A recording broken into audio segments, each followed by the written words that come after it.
ከቤተ መቅደስ ነው ሰው የሚሰረቀው። አሁን እሱ ደንቆን ጮኸን ዝም ማንም ሳይሰማ ዝም ስንናገር አሁን የአንደኛ ክፍል ተማሪ መጣላችሁ። ቪያግራ ልመናው የዲያቆን ሄኖክ ኃይሌ ብቻ አይደለም፣ የቤተ ክርስቲያንም ልመና ነው። ሰላም ጤና ይስጥልኝ ውድ የአርያ ሚዲያ ቤተሰቦቻችን እንደምን አላችሁ? በያላችሁበት ሰዓት አቆጣጠር እንዳላችሁበት ሁኔታ ሰላማችሁ ብዝት ይበል ማለት ፈልጋለሁ። ወንድም እህቶቼ፣ ታላቅ ታናሾቼ እንደየእድሜያችሁና እንደየክብራችሁ መጠን ሰላማችሁ ይብዛ። ታመው የተኙ በሆስፒታል ያሉ በጸበል ስፍራ የሚገኙ ወገኖቻችን እግዚአብሔር ያስብልን፣ ከክፉ ነገር ይጠብቀን። አሁን 6ኛ ወር ላይ ገባናለም፣ የካቲት 2 እንገኛለን። እንኳን አደረሳችሁ። ዛሬ መረጃዎች ይዤላችኋለሁ። ያስኩላችሁ መረጃዎች ምን መሰላችሁ? ለውሽማው ሲል ሀገር ያጠፋው ከንቲባ ኢትዮጵያ ውስጥ ነው የምነግራችሁ። አሳያችኋለሁ። እርዱኝ ያለው ዲያቆን ሄኖክ ኃይሌ አመጣላችኋለሁ። አንድ ትልቅ ሰውዬ ይዤላችሁ መጥቻለሁ። አላስተዋውቁ ማለት ማስተዋወቅ አልቻልኩበትም። እሳቸው የሚናገሩትን በኋላ አብሬ ብናገር ይሻለኛል። ያዋረዱን እህቶቻችን ይዤላችሁ መጥቻለሁ። ሌላኛው ያስኩላችሁ መረጃ። ከዛን ደግሞ ፓስተሩ 2 ከሞት ተረፍኩ አለ። ይቅርታ፣ መረጃውን በማስረጃ ይዤላችሁ መጥቻለሁ። አያያዝኳቸው ሌሎች መረጃዎች አሉኝ። አብራችሁን ስትቆዩ ሁሉም ሰሙታላችሁ። አርያ መካሻ ነኝ። ከመሸጋገሪያ በኋላ እንገናኝ።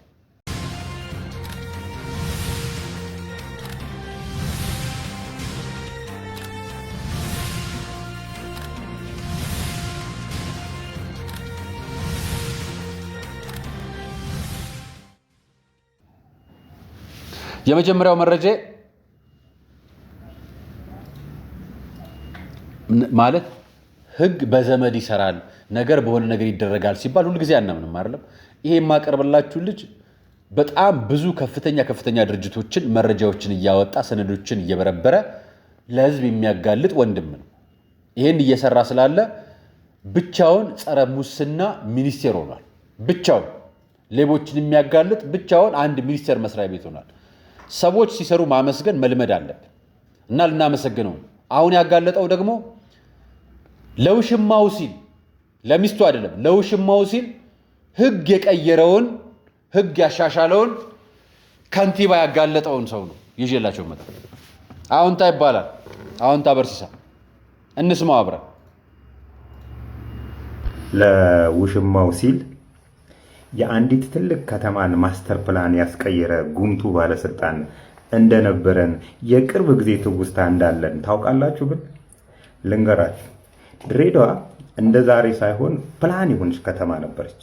ሰዎች ወደ ከተማዋ እየፈለሱ አዳዲስ ህገወጥ ቤቶች እየተገነቡ ሲመጡ አዲስ ማስተር ፕላን ማውጣት አስፈለገና አዲስ ማስተር ፕላን ወጣ። የከተማዋ መዘጋጃ ቤትና የከተማዋ ስራ አስኪያጅም ያንን አዲስ የወጣውን ፕላን አጸደቁት።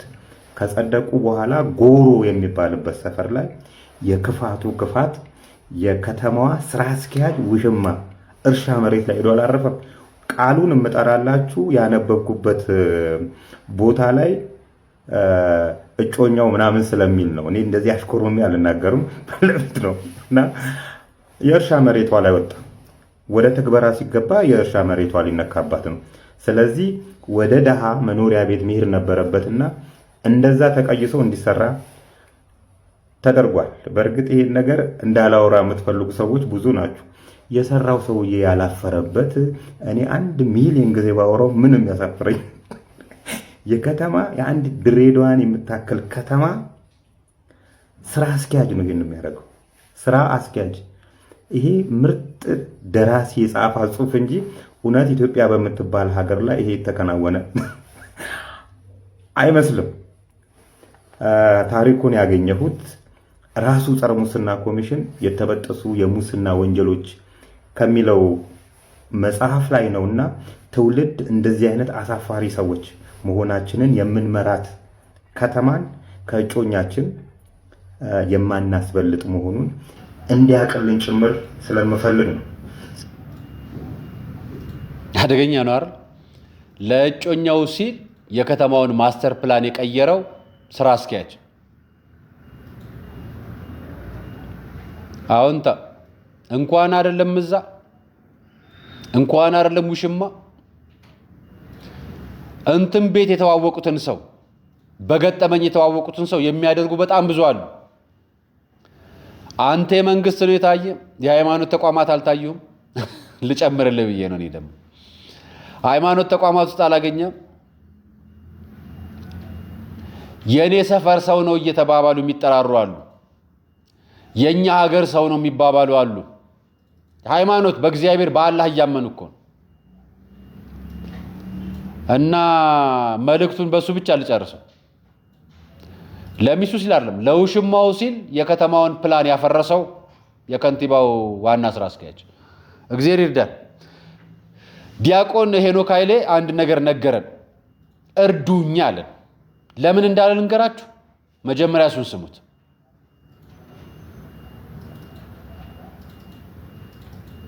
ከዐቢይ ጾም ትንሽ ቀደም አድርገው ነነዌን የሚያመጡት የቀሩትን ቀናት ቅበላ ብለህ ስትበላ እንድትከርም አይደለም፣ ንስሐ እንድትገባበት ንስሐ እንድትገባ ነው። ለዐቢይ ጾም ተዘጋጅተህ የቀረውን 10 ቀናት እኔ በእውነት ዛሬ በምንማረው ትምህርት አንድ ሰው ንስሐ ቢገባ ለእኔ ለነፍሴ ይቅርታ ነው የማገኘው።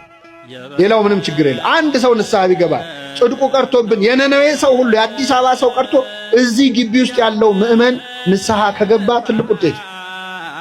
ንስሐ የሁል ጊዜ ትምህርት ነው። ጸጸት ማለት ነው በግዕዙ። በአማርኛው ጸጸት ብለው በግዕዙ ንስሐ።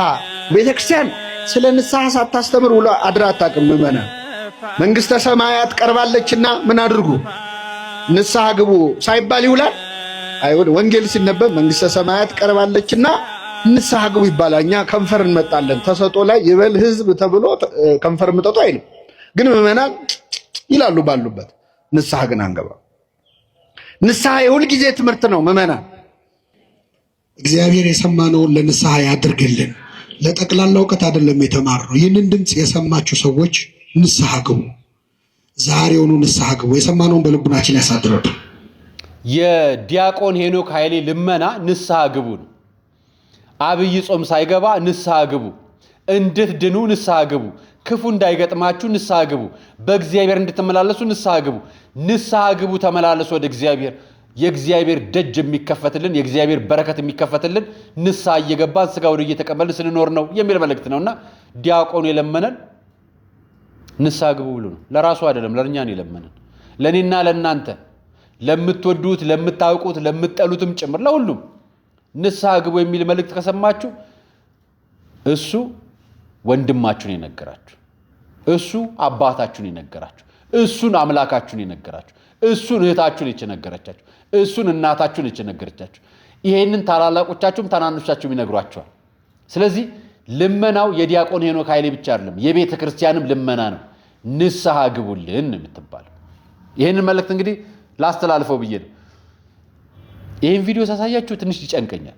አንዳንድ ጊዜ ትልልቅ ሰዎች ትልልቅ ሲሆኑ ደስ ይለኛል። በተለይ የትዳር አማካሪ ሆኑ እየመጡ ያሉ ሰዎች በጣም ብዙዎቹ ትዳር አልባ ናቸው። ብዙዎቹ ትዳር አልባ ናቸው። አንዳንዶቹ ደግሞ አጠብቋቸው። ምናልባት መንፈሳዊነትና ትዳር ውስጥ ያሉ ሰዎች ብዙዎቹ ከመንፈሳዊነት ጋር አያይዘው ትዳርን እንዴት እንድትመሩት እንደሚያደርጉ ምክርም ተግሳጽም ይሰጧቸዋል። ይሄኛው ግን ተለየብኝ፣ በጣም ተለየብኝ እና አብረን ሰምተነው ከዛን አስተያየት ብንሰጥ አልኳቸው። ይዤው መጣሁ። ስለጨነቀኝም ስለምንወቅስም ጭምር ነው።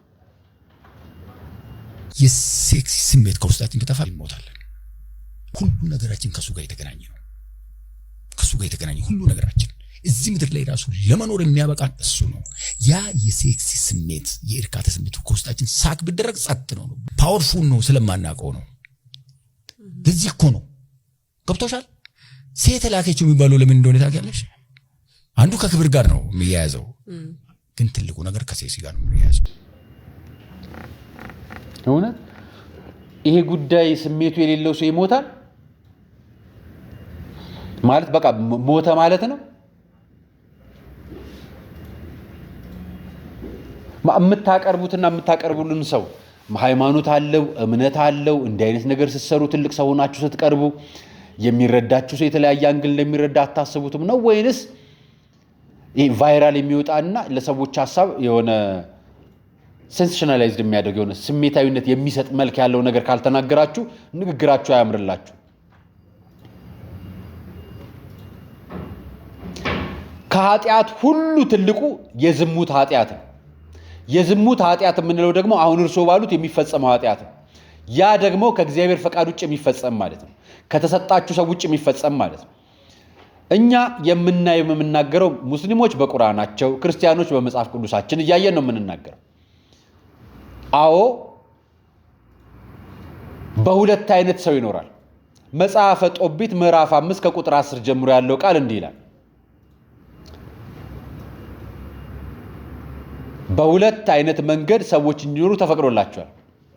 አንደኛው ብቻቸው እንዲኖሩ ከቻሉ ብቻቸው እንዲኖሩ፣ ያ ማለት አሁን ያሉትን እርሶትን ምንም አይነት ስሜት ሳይሰጡት ቁስ ሳይሰማቸው መንኩሰው መንነው ለእግዚአብሔር ራሳቸውን ሰጥተው እንዲኖሩ ይፈቅድላቸዋል። ሞተው አላየንም። ሀገር አሻግረው ቤተሰብ አግዘው ለሀገር ውለታ ውለው እነሱ በጸሎታቸው ሌላቸው አግዘው ለራሳቸው በቅተው በቅድስና የሚኖሩ አሉ፣ የኖሩም አሉ ያለፉ። አሁን እርሶ የሚናገሩትን እነዚህ አባቶች መነኮሳት አያውቁትም። ሌሎች ደግሞ በዝሙት እንዳይወድቁ ሲባል አንዷን አግብተው ዘር ለመተካት ይኑሩ ይላል ቃሉ። የእርሶ ፍልስፍና ከዚህኛው መጽሐፍ ቅዱስ ቃል ውጭ ከሆነ ከየት አመጡት ነው ጥያቄ። ማረጋገጫውስ ምንድን ነው? ትልቅ ሰው ስለሆኑ? ትልቅ ሰው እኮ አፉ ከቀለለ ሽበቱም ቀለለ ነው። ትልቅ ሰው ምላሱ ከቀለለ እሱም ቀለለ ነው። ትልቅ ሰው ኮት ስለለበሰ አይደለም ትልቅነት። ያ አይደለም ትልቅነት። እግዚአብሔርን መፍራት፣ ሌላውን ያለ ስህተት እንዲኖር ማድረግ፣ የኃጢአት መንገድን አለማበረታታት ነው። እሱ ከሌለ በቃ ሞትን ማለት ነው የሚባል አይደለም። መሞት ማለት በቃ መለየት ነው። እንዲህ ሞትን ማለት በቃ ባዶ ነን ተስፋ ቢስ ነን የሚል ከሆነ ደግሞ የኛ መነኮሳት ተስፋ ቢስ ሆነ አያውቅ እና ለኢትዮጵያ አይሰራ። ያነበቡበት ያጠኑበት ቦታን እንግዲህ እዛው ለዛ ሀገር ይሆናል፣ ለኛ ሀገር አይሆንምና እኔ ሚዲያ ላይ የሚቀርቡ ነገሮች ሁሉ መስመር ቢይዙ ብዬ አስባለሁ። ትንሽ ወጣ ስላለ እቺ ልጅ አያችኋት መቼም ለጋና ሽሮ አታቀርቡለት። ጋና ለሚኖር ሰው፣ ቻይና ለሚኖር ሰው ደግሞ ይሄ ባቄላ ምናምን ነገር ይሄ የሚዳጣውን የባቄላ ገንፎ ወይ ምናምን አታቀርቡለት። የራሱ የሆነ አመጋገብ ስርዓት አለው፣ የራሱ የሆነ አኗኗር ስርዓት አለው፣ የራሱ የሆነ በዓል አለው እና እናንተ እኛን አይደላችሁ። እንደነዚህ አይነት ሰዎች እየመከሩ ነው እርጉዞቹን ሜዳ ላይ እንደዚህ አመድ በአመድ የሚያሰጡብን። ሁሉም ደግሞ ሚዲያውን የከፈተው ስልክ ያለው ታብሌት ያለው ዩቲዩብ እየከፈተ እንደነዚህ አይነት ሰዎችን እየሰማ ደግሞ ሌላውንም እያየ ነውሩን እያየ ራሱን ነውረኛ ያደርጋል። እርግዝናዋን በአመር ትጫወትበታለች፣ ሆዷን ገልጣ። ምን ማለት ነው? ቆይ እርጉዝ ሴት ማለት እስኪ እንነጋገር፣ እውነቱን ሐቁን እንነጋገር። ምን አድርጌ ነው ማለት ነው ይሄ የሆንኩት? ብልግና አይደል? ንግግሩ ብልግና ነው፣ ተግባሩ ግን መንፈሳዊ ነው፣ ስርዓታዊ ነው፣ ትውልድ መተካት ነው። እናንተ እሱን ስርዓት ያለውን ነገር አውጣችሁ እንዲህ ስታወሩት ልክ እንደኛ አባት ትቀላላችሁ። እርጉዝ ሴት የተከበረች ነች፣ የተመናቀረችና የተጣለች አይደለችም። እርጉዝ ሴት ዘር ተኪ ነች እንጂ እርጉዝ ሴት የአጋንንት ግብር አይደለችም። ልጇን ወደ ውስጥ እያለች የምትገብር ሴት፣ ለዚህ ውስጥ የሚባለው ጣዖት የምትገብር ሴት ገብታችሁ ታነባላችሁ አይደል? ለኮስሞቲክስ እንደምታነቡት፣ ለፎቶሾፕ እንደምታነቡት፣ ሌላም ነገር እንደምታነቡት እንዲህ አይነት ነገር ካላችሁ መንፈሳዊነት ጋር ለምን አታነቡ? ይፈቀዳል። እንኳን አይደለም ሱሪሽ አይፈቀድም። ሆዷን አንገርጅጃ የማህፀኗን ኤክስሬ ምርመራ ውጤት አንገላጃ ወጣቻላችሁ። እውነት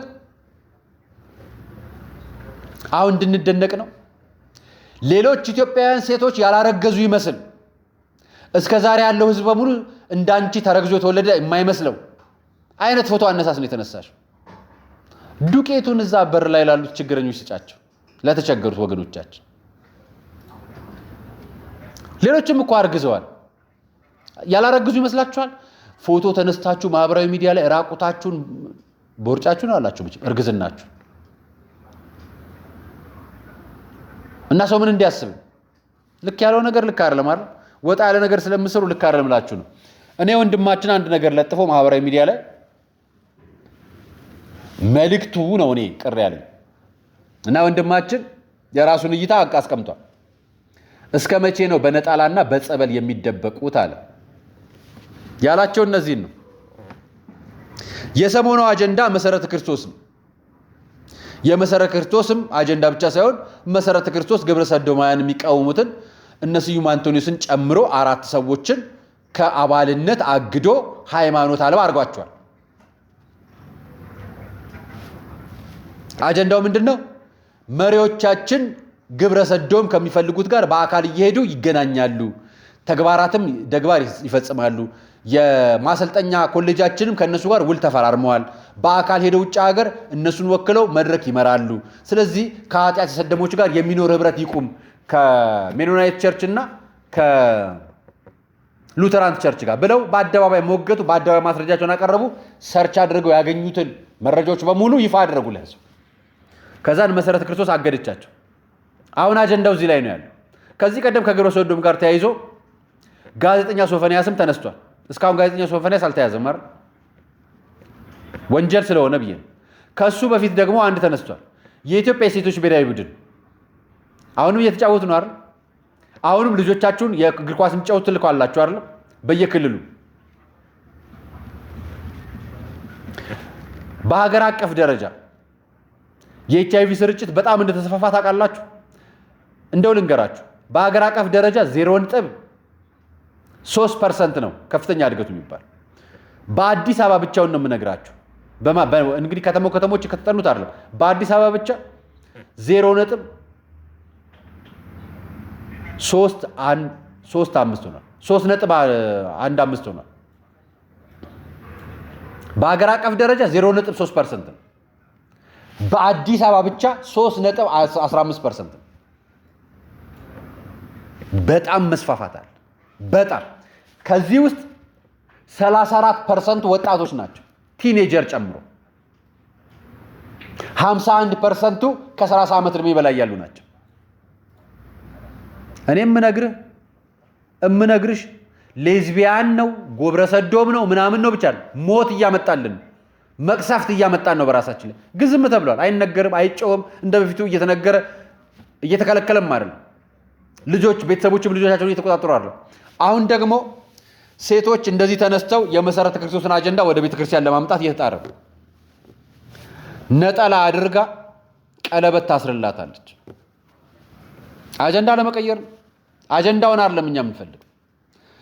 እነዚህ ልጆች ሆነ ብለው ይስሩትም ቀርጸው ያቀርቡትም ነጠላ የለበሰ ሁሉ የቤተክርስቲያን መገለጫ አለ። የኢትዮጵያ ባህል ነው ነጠላ ማድረግ። ቤተክርስቲያን የሥርዓት ማስኬጃ ታደርጓለች። ይሄ ጸበል ስፍራ አይደለም። ጸበል ስፍራ እነ ሶፎንያስ ተደብቀዋል፣ እናውቃለን። እሱን ጉዳይም መንግስት የጀመረውን ምርመራ እንዲቀጥል እንፈልጋለን። የማህበራዊ ጉዳይ የሚመለከተው ኃላፊ። ሁለተኛ የምታውቁትም ጠቁማችሁ ማስያዝ ትችላላችሁ። በነገራችን ወንጀል ይሰራ በአደባባይ ስለተሰራ እነዚህ ወጣት ሴቶች አገባሁሽ የሚል ምልክት ያለው ቀለበት ማሰር ነው ያከናውኑት። ተቃቅፈዋል፣ ሲሳሳሙ አላሳዩን፣ ፎቶ ነው የለቀቁት። እና በፎቶ ቤተክርስቲያን አትወቅሷት። ለምሳሌ እኔ አርያ በግሌ እንደ አርያነቴ ላጠፋ እችላለሁ። ቤተክርስቲያን ግን ምን አትወከልም። እኔ በቤተክርስቲያን አልወከልም በግሌ። ቤተክርስቲያን ነች እኔን የያዘችኝ እንጂ እኔ ቤተክርስቲያን አላስኳት። ስለዚህ ነጠላ ያደረገ ሁሉ በቤተክርስቲያን አይወቀስበት። መስቀል አንገቱ ላይ አንጠለጠለ በሙሉ ቤተክርስቲያን አትወቀስም። ቆብ ባደረገ በሙሉ ቤተክርስቲያን አትወቀስም። ካህን ነው ክብረ ካህናት አለው በሚል አይወቀስም ቤተክርስቲያን። ቤተክርስቲያን የክርስቶስ አይን ነው የምናያት። ክርስቶስ ነች ለኛ ቤተክርስቲያናችን። ቤተ መቅደሳችን ስጋ ወደሙ እንፈትትበት ነው። ክርስቶስን የምንቀበልበት ስፍራ ነው። ከዛ ውጪ ስርዓት ነው ያለው።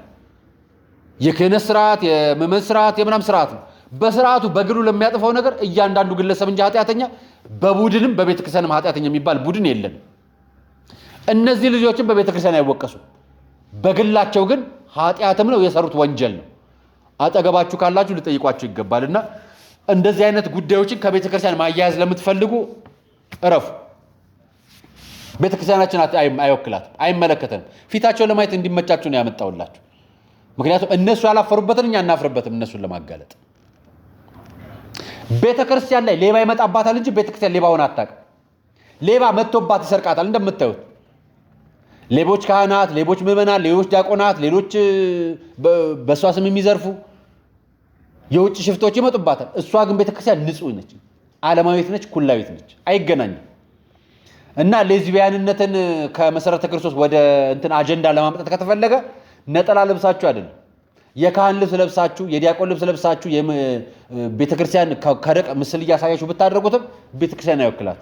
ቤተክርስቲያን በአደባባይ የምታወግዘው እና በማይወክሏት ነገር እንዲህ አይነት ፎቶ እያመጣችሁ ከቤተክርስቲያን ጋር አታገናኙብን። አንደኛው ነው። ሁለተኛው ነገር ደግሞ አሁን ያለውን አጀንዳ ለመቀየር ፈልጋችሁና እንዲረሳሳ ፈልጋችሁ ከሆነ ሃይማኖት አልባ የሆኑትና ሃይማኖት አልባ እንዲሆኑ የተደረጉትን ምዕመናኖች እነሱን እነ ዶክተር ስዩም አንቶኒዮስን መፍትሄ ፈልጉ። አብራችሁ ዝም አትብሉ። ምክንያቱም ነገ ከነገ ወዲያ በሌላኛው እምነት ተሰሙታላችሁ። መቆም አለበት። ሌላኛው አጀንዳ የማደርግላችሁ ይህን ጉዳይ ነው። ከጀመርኩ አይቀር ብዬ የ8 ዓመት ዕድሜ ያላቸው ልጆች የሚሄዱበት የታክሲ ሰርቪስ ውስጥ ገና የአንደኛና የሁለተኛ ክፍል ተማሪዎች ያሉበት የታክሲ ኮንትራት ሰርቪስ ውስጥ ነው የሰማሁት ብሎ አንድ ልጅ ለእናቱ የሆነ ነገር ይነግራታል። ከጓደኞቻችን መሀል የሆነ ልጅ ኪኒን ይዞ መጥቷል እና የሆነ ኪኒን ይዞ መጥቷል። እንግዲህ ከቤት ያገኘው የሚዋል ኪኒን ይዞ መጥቷል። ምንድነው ሲሉት ኪኒን ነው አላቸው። ከዛ ቫያግራ እንዳይሆን አለው አንድ ልጅ። አንድ የ8 ዓመት ልጅ ቫያግራ ያውቃል። መድኃኒቱን ለምን ይሰጥናል እኮ ላያውቅ ይችላል። ስሙን ራሱ ያውቃል። ይሄ የሚያሳየን በጣም ብዙ ነገሮች ምን ያህል ሰዎች ጆሮ ላይ ለመድረስና ልቦና ላይ ለመድረስ ምን ያህል ቀላል እንደሆኑ ማሳያ። ድንበራችሁን ጠብቁ የሚል ሀገሬ ቲቪ ላይ የተለቀቀ ፕሮግራም በሚኒስትሪንግ ሚዲያ እንድትሰሙት እንድታዩት የቀረበ የ8 ዓመት ልጆቻችሁ ይሄንን መድኃኒት ያውቁታል። 5ኛ ክፍል ላይ HIV የሚተላለፍበት ምልክት ብለው ምክንያቶች ብለው አንደኛው የህብረተሰብ ሳይንስ መጽሐፍ ላይ፣ አንደኛው ከእናት ወደ ልጅ፣ ሁለተኛው ስለት ባላቸው ነገሮች፣ ሶስተኛው በደም ንክኪ፣ አራተኛ ብለው ምን እንዳሉ እንገራችሁ።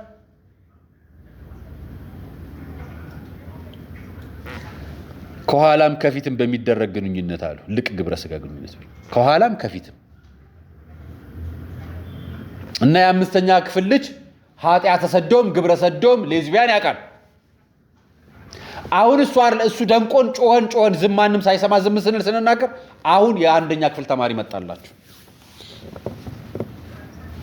ቪያግራ እንዳይሆን ብሎ የሚናገር የ1ኛ ክፍል ተማሪ የ8 ዓመት ልጅ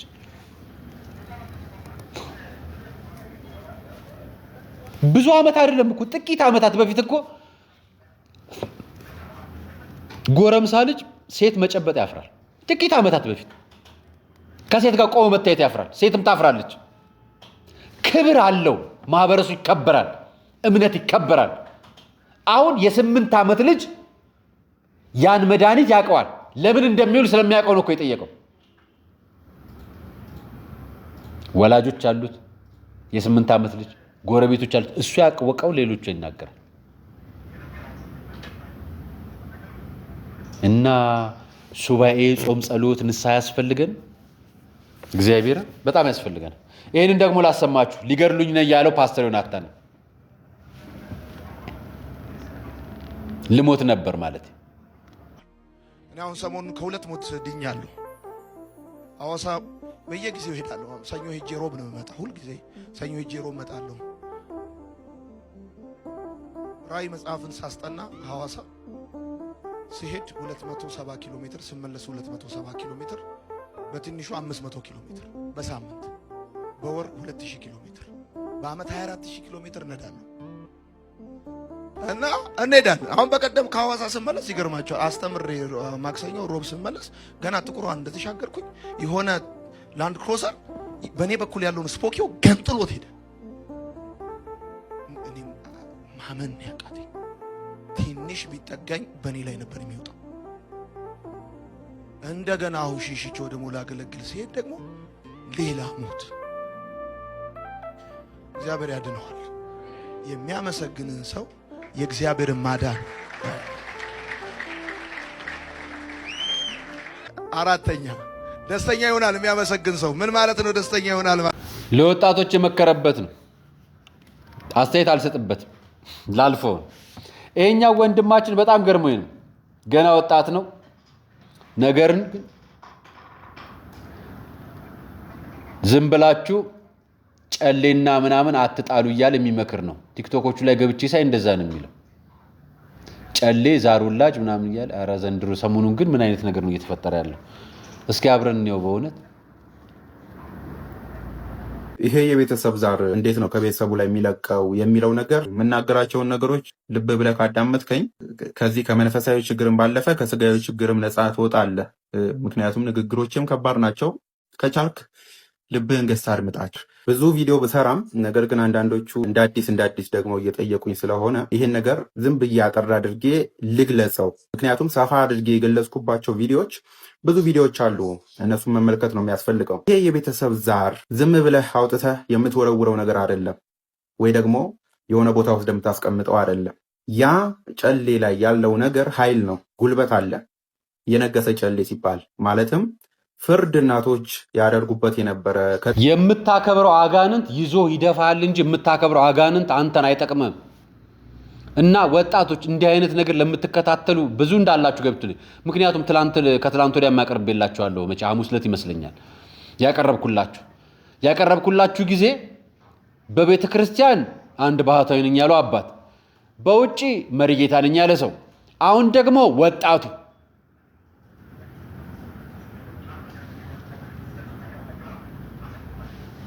የአምልኮ ስርዓት እናንተ አይደላችሁ፣ አያቶቻችሁ አይደለም፣ ቅድመ አያቶቻችሁ ትውልድ ሁሉ ሲያደርጋቸው የነበሩና የሚተላለፉ ነገሮች ናቸው። ግማሾቹ ደግሞ አስጠርተው የሚያስገቡ በራሳችን ኃጢአትና በመድከማችን የሚገቡ ናቸው። ነገር ግን ከእግዚአብሔር ኃይል በታችን ሁሉም ነገር። እናትና አባቶቻችሁ የሚያደርጉላችሁ እንዳትሞቱ ሲሉ ነውና እናንተም ቀስ ብላችሁ አሟሻችሁ አለማምዳችሁ ነው የምታደርጉት የሚል ለአጋንንት ሙሾ ማለት ምንድነው? ዜማ አውጥቶ ነገር አስተካክሎ ለመሄድ የሚሞክር ሰው ጊዜውን አይቃጠል። እንዲህ አይነት ቦታ የምትሰሙ ሰዎች እረፉ። ለራሳችሁ ወንድም ናችሁ፣ ገና ታዳጊ ወንድም ነውና በዚህ ደረጃ በጣም የተሻለ ዕውቀት አለኝ ብሎ ነው የሚያስበው። ከአያቴ ተማርኩት ነው የሚለው። እዚህ ወለንጭቴ አካባቢ ላይ አንድ የእንትን ጨመሬ ነው ቀመሬ ምናምን የሚባል ነገር አለ። መርፌ ሰካባለሁ ምናምን የሚባል ቦታማ እንግዲህ እኔ ሰዎች የአካባቢያችን ሰዎች ሲሉ የምሰማውን ነው የምነግራችሁ። እና ሄዶ መርፌ ያሰክቶብታል ለማስነቀል ሂድ ተብሎ ሰዎች እናት ምናምን ይዘው ልጃቸውን ይዘው ሄደው መርፌ ያስነቅላሉ አሉ። እና ቤት ስትገቡ እዛ ጠንቋዩ ቤት ስትገቡ እንትን ነው ያለው፣ ምንድነው ስሙ? የቅዱሳን ስዕላት እና እዚህ ጸበል ተጠመቂ ብሎ ያዛል። ጠንቋይ እኮ ነው የሚያዘው። በጣም ቀልድ እኮ ነው። ጠንቋይ ለድህነት እንትን ሲያዛችሁ ለፈውስ እና ዛርም ሆነ ምንም አይነት መንፈስ ቢሆን ከእግዚአብሔር ኃይል አይበልጥም። ለክርስቲያኖች የምነግራችሁ ከእግዚአብሔር ኃይል የሚበልጥ ምንም ነገር የለም። ምድር ላይ ያለውን ነገር ዓለምን በሙሉ የፈጠረው እሱ ብቻ ነው። ስለዚህ እናንተ ተመለሱ፣ ሌላውን ነገር ተዉት ልላችሁ ነው። ከዛ አንጻር አይቼ ደግሞ አንዱ ፕሮቴስታንት እንዲህ ሲል ሰማሁት፣ ወፎችን ፍሩ አጋንንት ይልኩባችኋል። ቤታችሁ አካባቢ በተመሳሳይ ሰዓት በተመሳሳይ ጊዜ የማይንቀሳቀሱ አዋፋት የሆኑ ነገር ካያችሁ እመኑኝ ስፒሪት ቻናል ናቸው። አምቴልኝ ልክ ወደ እናንተ እያዩ አትኩሮ የሚቀመጡ የመንፈስ ቻናሎች ናቸው። ስለዚህ ዙሪያ እኔ የቅድሙ ልጅም ጸጉሯ ያደረገውም ልጅ ቸርች ቢከፍት የሚከተለው ሰው ይኖራል። በነገራችን ላይ ሐና ማርያም ጋር አባ ገብረ ማርያም የሚባሉ ሰው ከለገጣፎ በጥንቋልነት ህዝቡ አባሯቸው ሐና ማርያም ማንጎ ሰፈር የገቡት ሰውዬ ከቤተ መቅደሱ ያለው አስቀዳሽ ይልቅ እሳቸው ጋር ነጠላ ለብሶና ምን አድርጎ የሚቀመጠው አምላክ ይበልጣል። እና ንስሐ ተገብቶ እሳቸው ጋር የሚኬደው ከድሮ ጊዜ የዘመነው ጥንቆላ በጣም በዝቷል፣ ሰፍቷል። ዝንጥ ያለው ጥንቆላ ልጆቻችሁ፣ ወጣቶቻችሁ፣ ምዕመኖቻችሁ ያሉበትን እንድታዩ ነው የምነግራችሁ። እምቢ ያለውን ደግሞ ምን ያደርጉታል? አንዳንዶቹ አርቲስቶች ተብዬዎች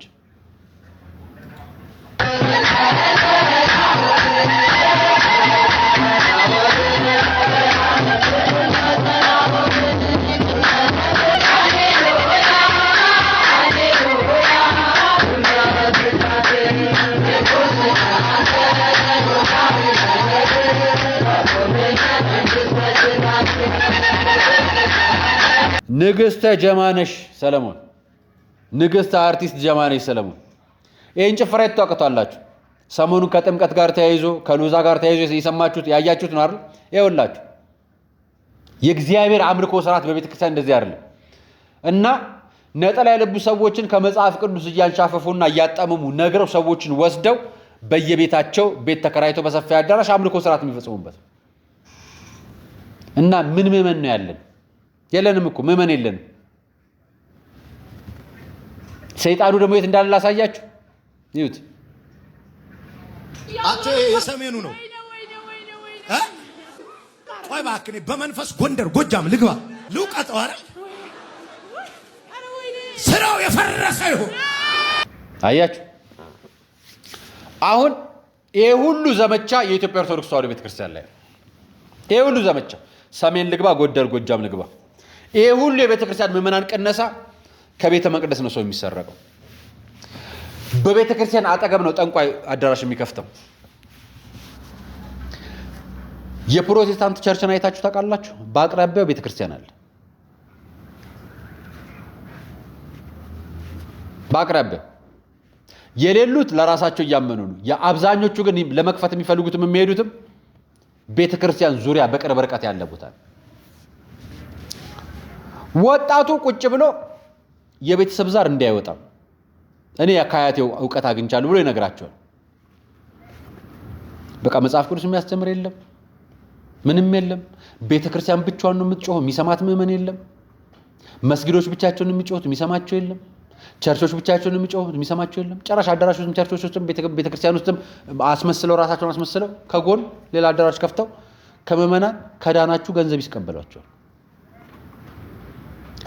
እንኳን ኤልያስ ኢየሱስ መጥቷል ትላችኋለች ንግስተ ነገስት አርቲስት ጀማነሽ ሰለሞን። ለሁሉም ይበልልና አይደል? ዛሬ ዝነግር ታዝቤው ልለፍ እና እናንተም ታዝባችሁ የራሳችሁን አስተያየት ስጡበት ብዬ ነው። እኔ ብዙ ነገር አልወቅስም ዛሬ እዚህ ላይ፣ ምክንያቱም ሳይ ሁሉም የየራሱን አምላክ አለው። የየብቻው አምላክ አለው። የየራሱ አምላክ ፈጥሯል።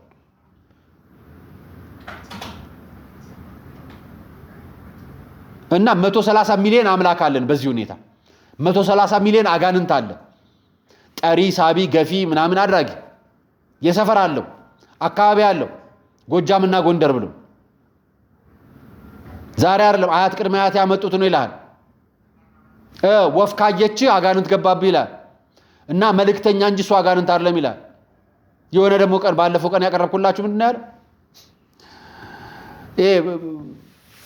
ማለት በቃ ብንተነትነው ብንናገረው ሰይጣን መተንተን አይደለም ለኛ የሚጠቅመን። ሰይጣን ማይክ ያዘው ያስለፈልፋል። እሺ ወጣል ብሎ እንዲነግረን ወጥቶ እንድታዩት ነው። የምር ንስሐ ግቡ፣ ስጋው ደግሞ ተቀበሉ፣ ቁረቡ፣ ጸልዩ። በቃ ጸበል ተጠምቁ። በቃ አለቀ። ሌላውን ፍልስፍና ተውት፣ አይጠቅመንም። በቃ ንስሐ ግቡ፣ ተጸበሉ፣ ስጋው ደግሞ ተቀበሉ። በየቀኑ ኃጢአት ትሰራላችሁ፣ በየቀኑ ንስሐ ግቡ። በየቀኑ ታጠፋላችሁ፣ በየቀኑ ሂዱና ንስሐ ግቡ። በቃ ክርስትና ይሄ ነው። መመለስ ይሄ ነው። ሌላ ይሄ መሄድ አይደለም። በቃ መመለስ ይሄ ነው። ይሄኛው ነው መመለስሽ።